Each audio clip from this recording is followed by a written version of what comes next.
Welcome, travelers, to the 8-bit realm. Welcome to the 8-bit show. I'm Hekla Petursson, and if you couldn't tell, I am a true Rennie. I wish I could say that. It's a highly contested term. Some in the Renaissance Festival community say a Rennie is a person who works or performs at a Renaissance festival. Others agree that it is a term for people who just can't stop going to them. And that's me. I can't stop. I love putting on the garb. I love saying huzzah. And I won't eat a turkey leg, but goodness, do they have good food. Whew. Today, I am so excited to talk to one of my favorite ever Renaissance Faire performers, and let me embarrass him with his incredible accolades. He is the Jester of Muncaster Castle in England, an accolade we will talk to in much detail. He has also performed in over 10 countries in 3 different languages. He was given the Lifetime Achievement Award by the International Juggling Association. Yes, that exists, and it's very cool. And he is a former member of the Flying Karamazov Brothers. An incredible performer. I would love to welcome Paolo Garbanzo. Welcome to the show. Thank you. I, as I told you, saw you at the Maryland Renaissance Festival. I had no clue you were a Richmond local. Big fan. And what I took away was you had these jokes that were like math fight and architecture fight. And I loved to see how you could incorporate your own actual knowledge into this entertaining show. Yeah. So, you're a performer. You mainly perform at Renaissance fairs, medieval fairs, from America to Europe. Yep. Tell me how you got started in this, because it's such a cool niche. How did I get started? Oh, as I usually like to say, I lost a bet. I started juggling at the very young age of 12. Wow. And of course, I wasn't thinking I'll be a professional juggler at that time. But even by the time I was 18, and so I progressed as a juggler, got pretty good. And I started to go, well, wait a minute, this could be a thing. Now, the reason I thought it was a thing, if that's a real sentence, is that my uncle, who was also a Richmond native, Christopher Hewdert, he was the boss clown for Barnum and Bailey Circus. Whoa. And so he traveled all over the world as the head clown of this organization. And I think I was probably between 8 and 12 at that time, while he was working for the circus, and I was like, "That's a job." I mean, they went to Japan. They toured all over, and I was like, "You can be a clown and go all over the world, and that would sound like the coolest thing ever." And I was like, "So here's the thing. I, at a very young age, knew that you could be an entertainer." And that was a real job. Yeah. As opposed to like a lot of people who are kind of like, wait, that's a job? It's like, yeah, it's a very hard job. And kids, for those of you who want to run away to the circus, it's a lot of work.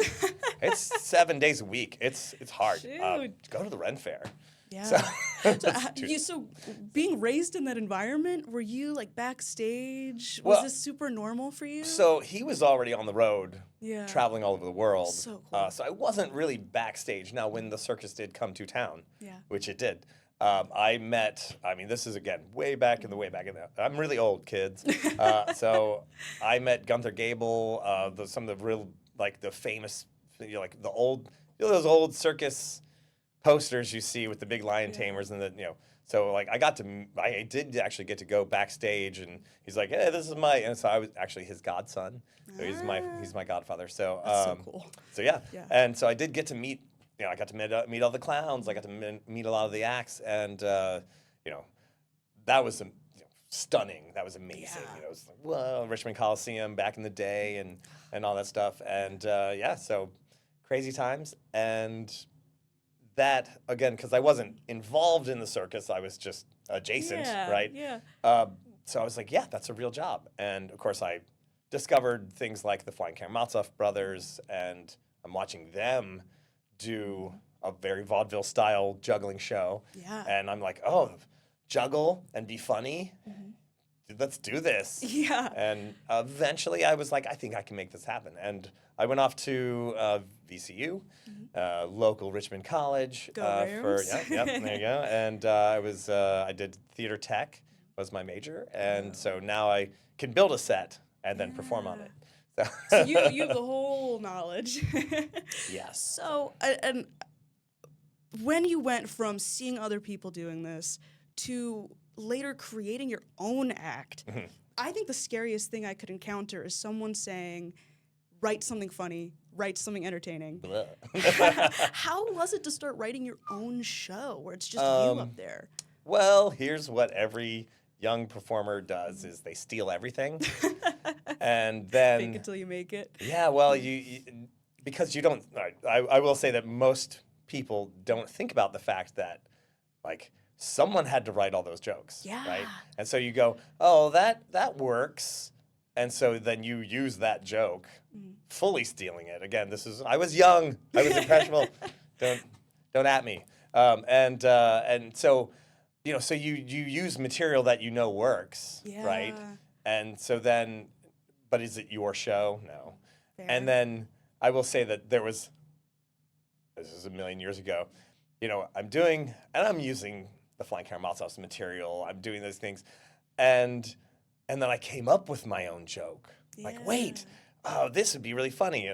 No idea what it was, right? So, but I'm doing shows, and later on, I hear a friend of mine using the joke that I wrote. Whoa. And I was so mad. And then I realized 95% of the things that I'm saying are actually all these stolen jokes from all these other people. And then that was when I was like, oh, I need to actually just write my own material. And so that was, I mean, I was still probably 20, when I was like, when that lesson hit home, because I was just so infuriated that I was like, I wrote that joke. Like, come on. I worked really hard to like arc that joke into a funny place and blah, blah. And then somebody else just using it. Yeah. I was like, I gave birth to that. I lifted that joke, And then I was like, oh, yeah, I bet that's how everyone else would feel if they watched my show, stealing all their jokes. So I tried very hard to and it's hard to be around, of course, all these other performers that are also very funny. And then you're like, and it gets in your head, and you don't even realize that you've said something that you're like, oh, that was, shoot, that was that other guy's joke. And I totally just I said it off the cuff. Yeah. It might not be in your script or whatever, but you just and you threw it out there and you went, oh, and you realize 2 seconds later that was somebody else's. And so you're just like, oh, okay, all right, you got to just erase it from your mind. So, so it's hard. It's like when a musician accidentally writes Ice Ice Baby again. I have this awesome lick. And then you realize it's Stairway to Heaven. No. And you're like, oh. So it's a priority to me to kind of have a unique show. Obviously, juggling in and of itself is thousands of years old. There are Egyptian carvings of people juggling. Oh, wow. It's 5,000 years old is the first record of juggling, so probably predates that, which seems sort of odd when you think about it, because juggling isn't a necessary thing. Yeah. Learning how to throw several objects in the air and catch them in a pattern, I don't think you really need to do that. It's other things like running. And we're a little more focused on how the pyramids were built. Right. Not so you're just like, wow, there was enough time and effort for that people actually spent time to actually get good at juggling. There's, and you're watching, anyway, long story. It's there. People did it thousands of years. So juggling in and of itself, not a unique thing. But the comedy that you can bring to it and the showmanship is, of course, from your personality. So that's the part where you're just like, okay, you got to make it your own. Yeah. So that's how I do it. And in between the jokes, what you're doing looks terrifying. If people have noticed in the pictures, sometimes you're standing on a ball, which itself is terrifying, or juggling with knives.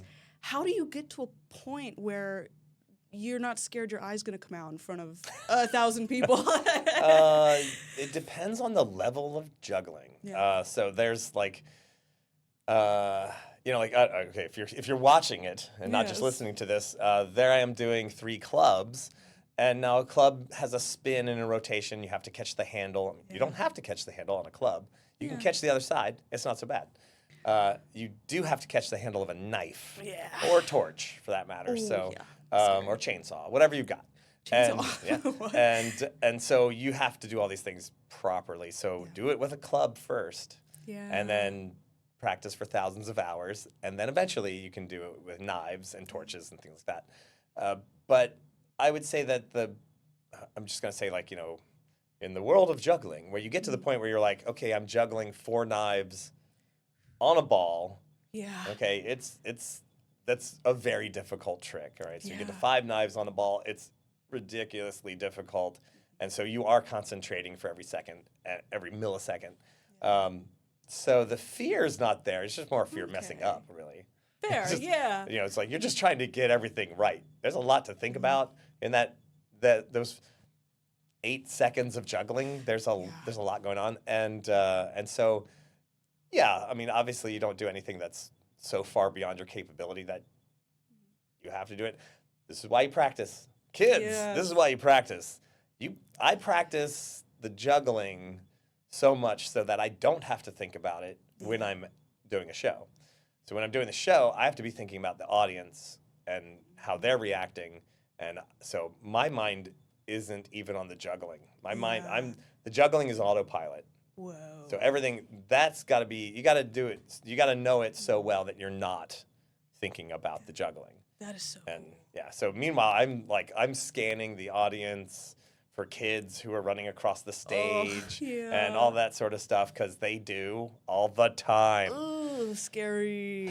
Anyway, so Yeah, no, but I think that's a great segue into another thing I'd like to chat about, because Ren fairs are a really unique entertainment environment. It's not a film, it's not Broadway where there's security and everyone's in their seats. Sometimes it's in a field. Sometimes it And so earlier you mentioned vaudeville. Yes. And I'd love to talk about how you've compared Ren fairs to vaudeville, because I think yeah. it's really cool. Yes, I will say this. I've been quoted in books saying this, Yes. and I will say it again. Vaudeville Ren fairs are where vaudeville, like, literally lives, is the last bastion of vaudeville, which I'm not saying, I'm not a professional theater historian, but I mean, I have, thanks to my college education, taken theater history and all those things. And so we've see how theater develops, and not just theater, not live theater, but performance as well. Obviously, we live in a modern age of TikTok, reels, Yes. but films, TV, all those things all have a place. They're all moving like cogs in a wheel of entertainment. Yeah. And live theater has this, of course you're never going to get away. I feel that you're never going to get away from it. It's always going to exist. It will mutate. It will definitely change. But, it came from, when the first film came out, Yeah. and the people that made films were like, I can just take this film and take it around to theaters all over the world, and I don't have to bring all these performers. Yeah. And I don't have to feed them. I can just do the film once, Pay 'em and then once. suddenly, oh my God, So it Yeah. obviously, like, it changed the world. The Bird Theater in Richmond, amazing place, built for movies though, Yes. not built for live performance. Which I have done a live performance there, and it's very difficult because it's really? not built for live theater. Which is funny because it looks so It looks so good, right? theatrical in there. Yeah. And think about when it was built. It was built in 1928. So that is literally the moment where they're like moving away from these amazing theater houses for live performance. And we're like, we're building this for film, which was amazing. It's a whole, we could talk for hours about, about that. Yeah. So the thing is like, here's vaudeville going strong. Movies come out, and suddenly it's a lot cheaper to go to a movie. All these other things.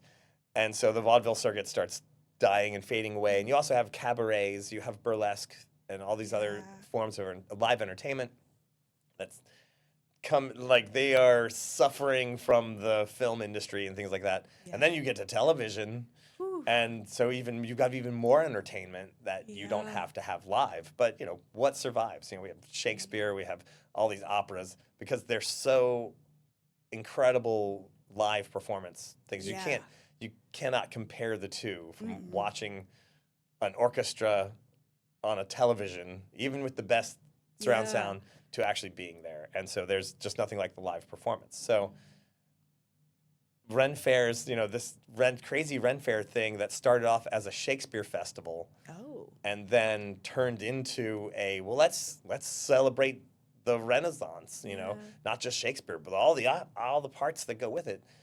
And they were like, one of those things is this live entertainment where you interact with the audience. And that's the thing, that's the vaudeville part of what we all do, is that, I'm not just playing a song and then I'm done. Yeah. I am interacting with the audience. And like you're saying, I don't pick fights necessarily with the audience, but I encourage them to interact with me in a way that they feel appropriate, which mostly ends up being math fights, architecture fights, we have physics fights, ballerina fights, of course.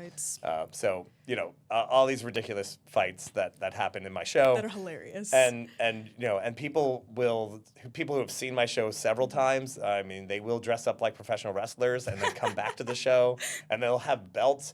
Somebody wore a belt that was Gravity Fight Champion. Whoa. And I was like, I brought them on stage. I was like, you have to, you have to acknowledge selling this. That in Hot Topic. Right. But I took time out of the show to bring this person up on stage, and then I was like, I have to take a moment for this because this person did all this, and it's art. It's amazing, and I love to see it. So I love that interaction. I could just go on stage and press a button, play some music, and juggle for 8 minutes, but that's not as exciting to me as the interaction with the audience. Yeah, because every show's a little bit different then, because you're responding. Yeah, but there was a very viral moment this past summer where the famous Ren Fair TikToker, Jacques Whipper. Close personal friends of mine. Hey. Probably in this slideshow somewhere. Had to kick someone out of his audience for just being an aggressive heckler. Yes. Do you have to deal with that as well? All the time. Yeah, how does and that I go? will say, there are two different things happening. That's not heckling. That is just interrupting. Yeah. Heckling is a really fun thing that happens between an audience member and the performer.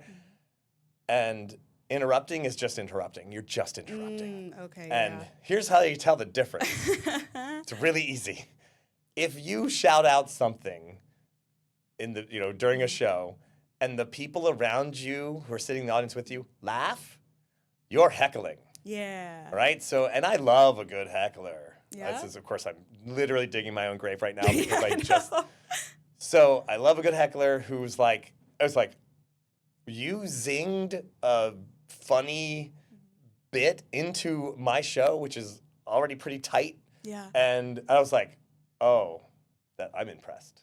Okay. If you can make other people laugh during my show, I'm like, and I do have moments in my show where I literally, I reel it out. I put the feelers out there to get people to say things. Oh, we got you to eat the onion on stage instead of the apple. Yes, you made me eat the onion. So sorry. Because that doesn't happen every single time. It does. Trade secrets. 100%. 100%. So it's like I made you make me eat the onion. Yes. But it did feel very engaging when you had that moment. Yeah. Yes. Well, yes. And I make everybody votes. Everybody does the thing. Anyway, so if you yell out something and nobody else around you laughs, you're just interrupting, and you need to stop. Yeah. So thank you. Yeah. But So I've mostly. So it's funny because Jacques Whipper will tend to get. He doesn't usually get young, kids who don't know any better. He usually gets. I'll just throw this out there. Very inebriated and very horny women who are yelling. And the thing is, they're kind of yelling even at a Renaissance Faire show, which is not slightly more adult-ish. It's a little bit more risque. But you're even still, they're there are kids around. Yeah. And you're like, you can't really be yelling that stuff. You know, like, come on. No. Like, so that does happen. I tend to get the young kids who don't really know better Aw. and are just, they're like maybe 10 or 12 or something like that. And they're just kind of yelling stuff. And, they just don't know better. Yeah. And so I feel a little bit bad sometimes, but sometimes they just won't stop. And then you have to like put them down. You're like, but it is, Poison dart. it is like like the gestures in the day. That's It's right. scary. That's right. Mm-hmm. So. But the Ren Fair is often a family-friendly place. Absolutely. And so there are children unsupervised there sometimes. Yeah. Yes. Dad might be at the mead hall. Yes. Yeah. Yeah. And so- I would say that jugglers in general tend to suffer from that, where because usually, I would say usually at other I would say I'll put this in air quotes, regular festivals, like the juggler is for the kids. Oh, I see what you mean. And so like they'll be like, oh, it's a juggling show, and they'll literally just like send their kids over to the juggler. Oof. And I'm like, first of all, what? Yeah. And then different and show. again, like my show is fairly PG. Yeah. I might argue with you if you say the Earth is flat, then I might, Rightfully we have a little so. Earth fight, and but it's so like my stuff will probably usually just goes over their heads. Yeah. But yeah, so like my show's not Yeah. meant to be a kids show. It's meant to be enjoyable by everyone. Not revving for a kid fight. Yeah, which is a real thing that already happens, so we don't need any more of that. So Nope, no thanks.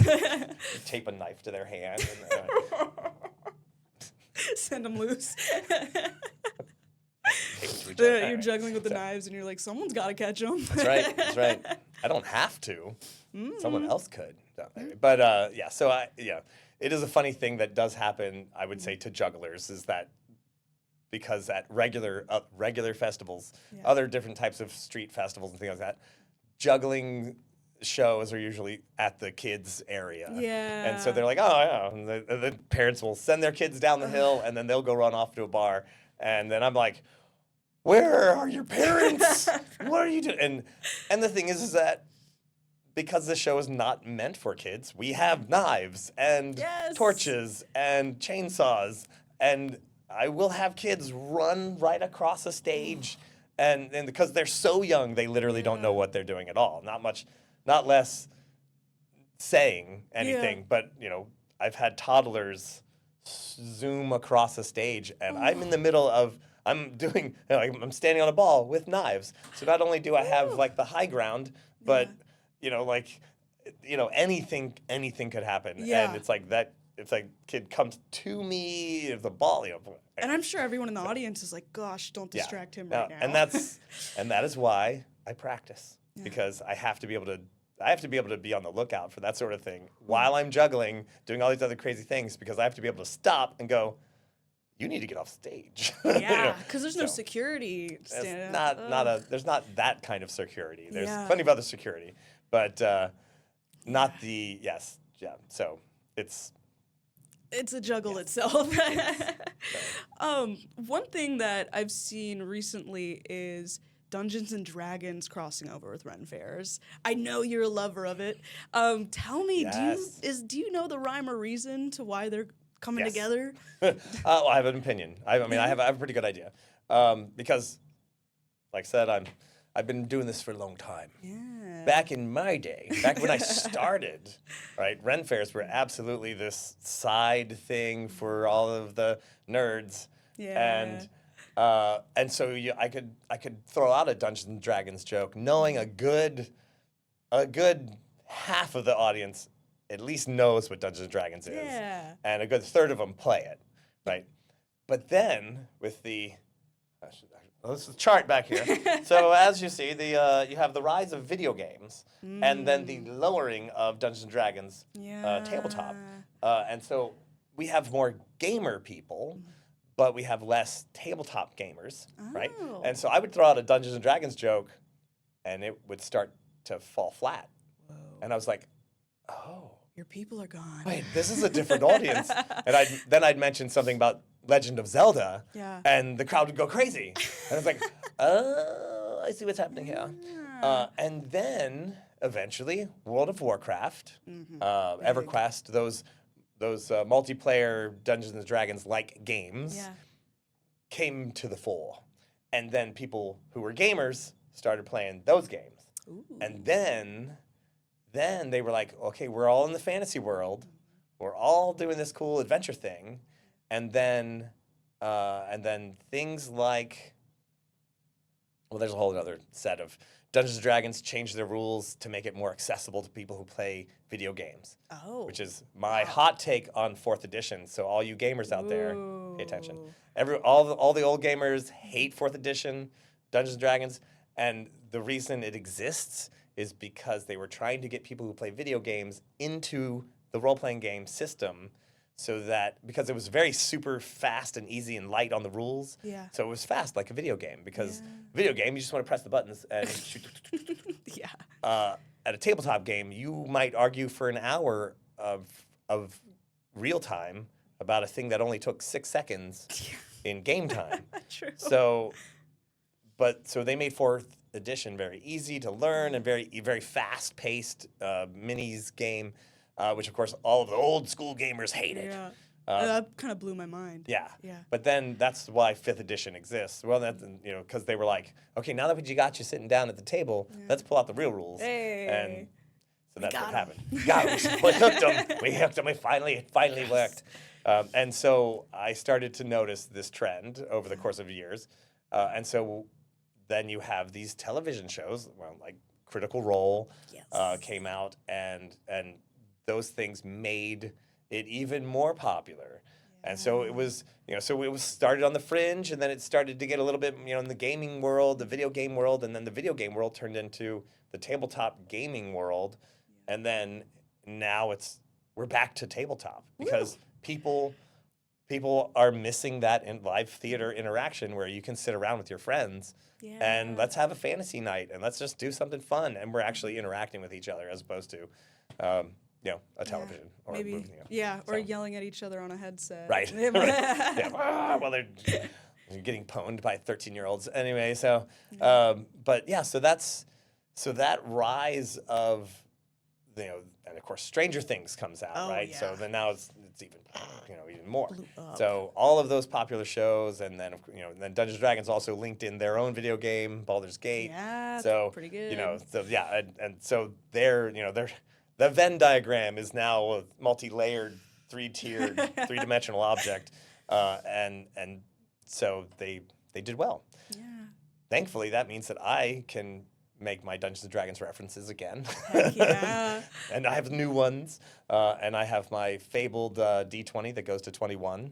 Yes. And very so cool. that, bam, so you can crit better than all your friends, and I can sell them successfully at a Ren Fair, and so that does well. And they look really cool. Yeah. They're totally metal. So, but it's a lot of people have been, and this is a side note, dressing up as their Dungeons and Dragons characters at Ren Fair. I absolutely really love that. Cool. Yeah, I'm sure you've appeared in someone's D&D session as an NPC. Yes.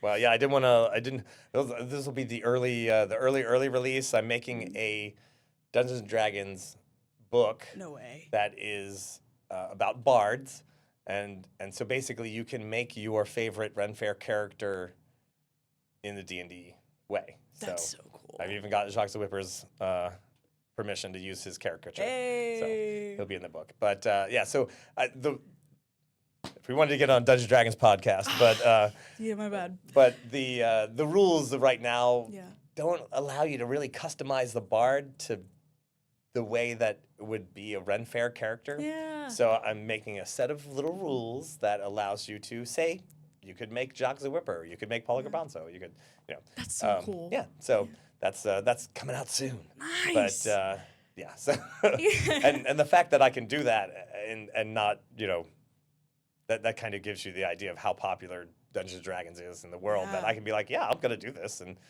people are gonna love it. People are gonna buy it, and So yeah. Sweet. Yeah. The everyone loving the Ren Fair is like anyone who loves immersion, even people who are into literature, like book talk is very into Ren fairs now. Oh, yeah.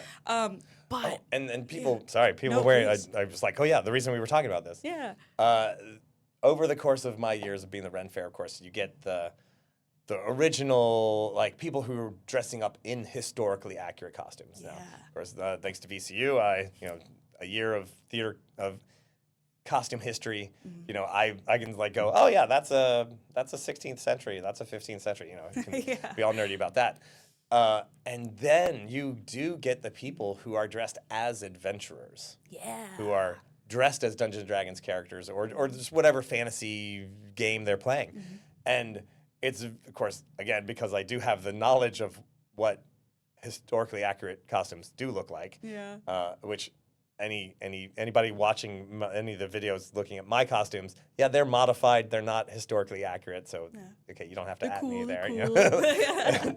It's like it's based off of a Renaissance-ish. And then I had to modify it because I have to jump around and roll around on the ground and do all sorts of crazy stuff. So, So anyway, so it is funny because I can spot them if you're dressed as an adventurer. I'm like, I can 9 times out of 10, I'm like, you're dressed as your Dungeons & Dragons character, aren't you? And they're like, you recognized it. Oh my God. It's like, that's so sweet. And so, because I love that, just Ren fairs have turned into a fantasy, as opposed to like trying to reenact the reality of the 16th century, which, by the way, a lot of diseases and death and stuff, so really not as fun as everyone wants to think. But True. There have been many people dressing up as plague rats. Yes, So yes.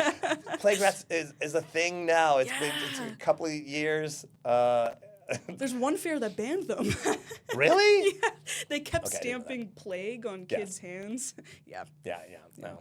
So it is funny to see the zeitgeist of the moment where you're like, the past few years, it's been raccoons and possums. Have been very like in the zeitgeist, like that's and then I think that's where the plague rats kind of came, like once you get that latched on idea of the possums and the raccoons, and then it's like, oh wait, what other rodentia? And I know they're marsupials. Okay. Chill. Someone's gonna care. Canceled. You can't escape it.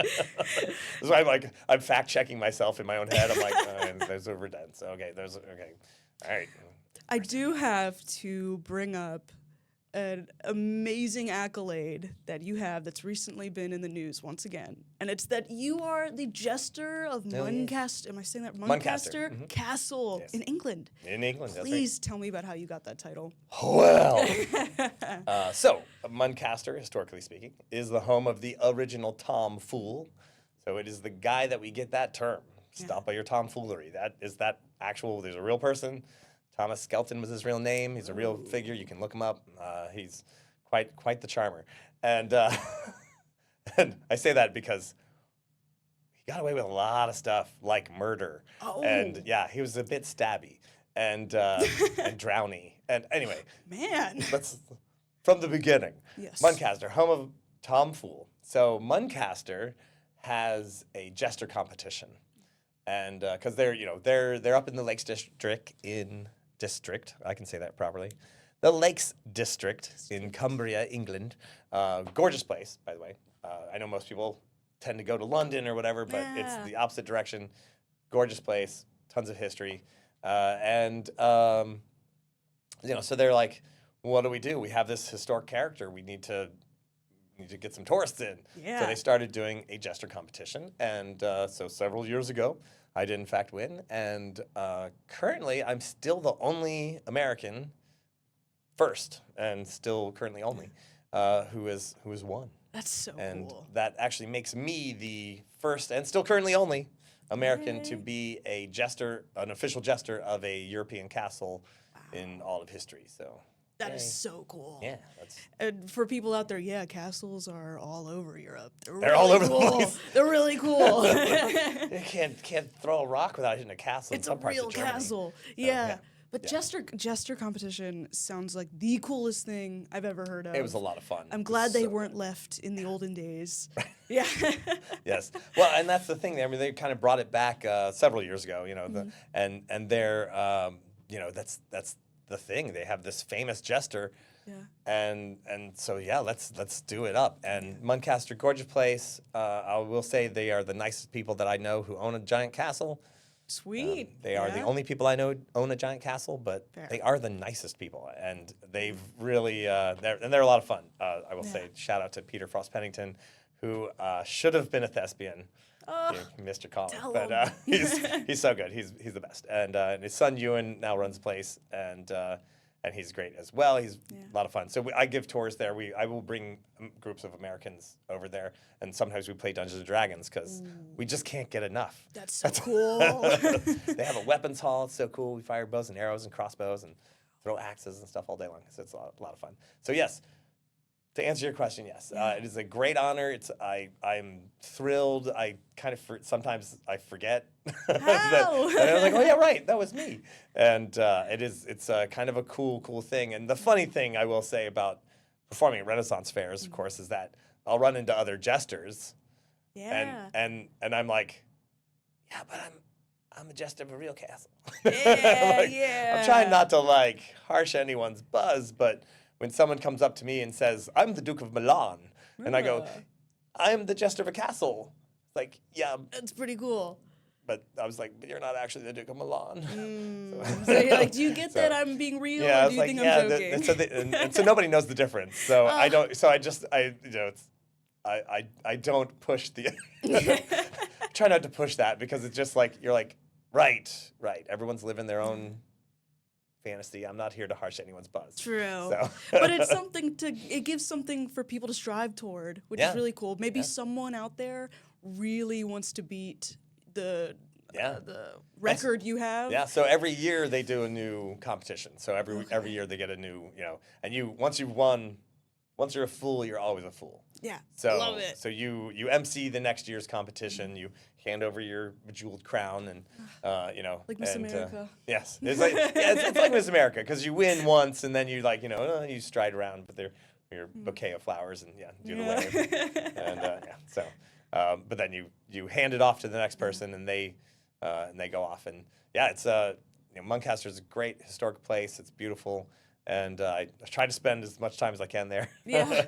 So, it's a lot of fun. Sweet. So, if people have seen this and they're like, oh my goodness, I need to see you perform, based on especially the little clips I've put on this video, how can people find you or where can they find you? Well, I do have a website, and it has all of my tour dates on there. And I believe it is titled the same as this video, Entertainer Extraordinaire. Yes. It's garbanzojuggling.com is the website.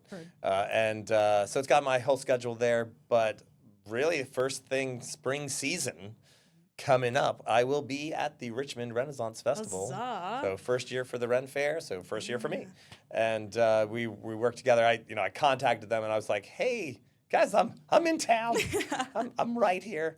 And and they're of course they're just getting everything together. I mean, they've had some fundraising events. They did one at Agecroft Hall, and of course I was out of town for all of that because they were very successful. Yeah, I heard it was great. A lot of my friends are working that as well. So, but it was very interesting because I was like I'm like trying to. I was like, am I even home during that time? I was like, because again. Most Ren fairs all over the country, all over the world, so I'm usually not in town. Yeah. So I have a house. They say it's nice, and so it's when I am able to be in town, it's a lot of fun. So I get to. It's like this is great. I get to be here for the inaugural year of the Richmond Renaissance Fair, and hopefully bring some friends with me. So that'll be great. Sweet. Yeah. Are there any other fairs that you know of that you're going to this year that we should know about? Sure. Around Richmond, or closest to Richmond, we'll just pan out from there. I will be at the Maryland Renaissance Fair this coming season. I'll be there for the full run. Nice. And Jacques the Whipper will be there for the first 2 weekends. And so we're going to be doing a show at the end of the day again. Collab. The tag team show of the season. So just those first 2 weekends of the Maryland Fair. And then I will also be at the Georgia Fall Fling, which they're doing a kind of a nighttime show. Ooh. So their wintertime show starts, and that's going to be in November. Okay. And so the day starts at 2 p.m. and Yeah. ends at 9 o'clock. So, of course, the sun sets at 5 o'clock or something like that. Yeah. So you get a couple hours of daylight, but then the place is all lit up, lights everywhere, and it's a very Christmassy kind of thing, and it's a lot of fun. So, so that's the East Coast. Just trying to think of any Sweet. other places where I'm performing around the country. So yeah, Richmond Renaissance Fair, April, coming up in April 19th, 18th, 19th. Yeah. And I hope I got those dates right. It's that weekend-ish. If not, I'll edit it out. I will also be at the Richmond Fringe Festival, since I will be. So normally I'm in Texas in April, but I talked to the Richmond Ren Fair, and so I was like, all right, well, I'm just gonna stay home and do things in Richmond. So I will also be at the Richmond Fringe Festival, which is the weekend before the Richmond Renaissance Fair. So Yeah. I'll be doing a crazy show for the Fringe, of course, because Fringe Festivals, you just do crazy stuff. That's perfect. So if you want to do crazy stuff twice in April, That's you go to right. Fringe Fest and Ren Fair. That's right. Yeah. Sweet. Awesome. Well, thank you so much for joining me on the show. Oh, pleasure to be here. Pleasure to do things in my hometown. So, yeah. You heard the man. Get yourself to the Richmond Renaissance Festival if you'd like to see his show and to support some amazing local creators. This is the first of its kind. I'll be interviewing the founders of the festival soon, so stay tuned for it. You can catch past and future episodes of this show on the WRIC Plus streaming app on your smart TVs like a Roku, or on your phone app where you catch the news, the WRIC app, or the website. So wherever you stream, I'll be there. Plus, please check out Paolo Garbanzo, a name you will not forget. It is so good, on his social media so you can support his performances as well. Again, this has been the 8-Bit Pop Culture Show, and I'll see you in the next episode.